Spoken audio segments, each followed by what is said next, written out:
Nah, jadi pada pembahasan kali ini saya akan membahas permasalahan pengaruh albumin terhadap pasien penderita penyakit sindrom nefrotik dengan sumber.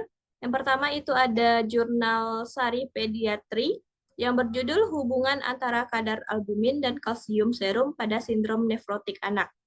Nah, yang kedua itu ada National Library of Medicine yang berjudul Sindrom Nefrotik. Jadi, sindrom nefrotik itu adalah sindrom klinis yang didefinisikan oleh proteinuria masif yang menyebabkan hipoalbuminemia dengan akibat hiperlipidemia, edema, dan berbagai komplikasi.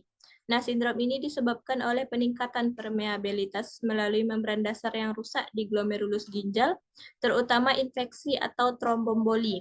Nah, sindrom ini disebabkan oleh kelainan permeabilitas glomerulus yang mungkin atau terutama disebabkan oleh penyakit ginjal intrinsik atau sekunder karena infeksi kongenital, diabetes, lupus eritematosus sistemik, neoplasia, atau penggunaan obat tertentu. Nah, proteinuria kisaran nefrotik itu didefinisikan sebagai kehilangan protein sebanyak 3 gram atau lebih per 24 jam melalui urin pada sampel urin tunggal adanya 2 gram protein per gram kreatinin urin. Proteinuria ini juga dapat disebabkan oleh penyakit sistemik lainnya seperti amiloidosis. Lalu bagaimana metabolisme albumin pada penyakit ini? Yang pertama itu tuh adalah hipoalbuminemia. Jadi sindrom nefrotik itu jadi kapiler glomerulus itu dilapisi oleh endotelium. Dia itu akan berpenetrasi yang terletak pada membran dasar glomerulus ditutupi oleh epitel glomerulus atau podosit, sehingga membungkus kapiler dengan perluasan seluler kapiler yang disebut dengan proseus kaki. Nah, proseus kaki ini akan saling berhubungan atau akan saling bersambung dengan sel-sel khusus yang disebut dengan diafragma celah, yang bersama-sama membentuk filter glomerulus. Nah, biasanya melalui filter ini protein yang lebih besar itu tidak akan disaring.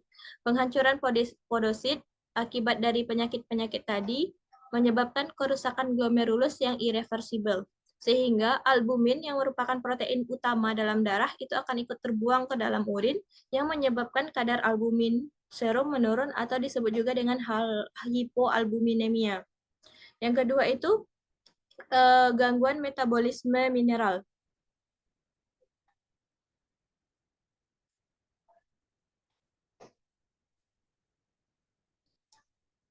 Nah, salah satu contoh mineralnya itu adalah kalsium.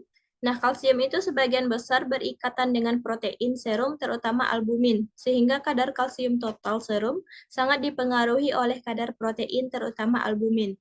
Albumin sebagai transport dan depot utama kalsium plasma dan fraksi ikatan dengan albumin merupakan setengah jumlah kadar kalsium total di dalam plasma. Nah, penurunan kalsium total serum pada sindrom nefrotik terjadi akibat bertambahnya jumlah protein binding yang berukuran sedang, terutama albumin yang akan ikut terbuang melalui urin selama sindrom nefrotik relapse. Jadi, setengah jumlah total kalsium serum itu akan berikatan dengan albumin, sehingga hipoalbuminemia itu dapat menyebabkan juga hipokalsemia, yang dapat menyebabkan tetani atau gangguan pembentukan tulang dan metabolik penyakit tulang.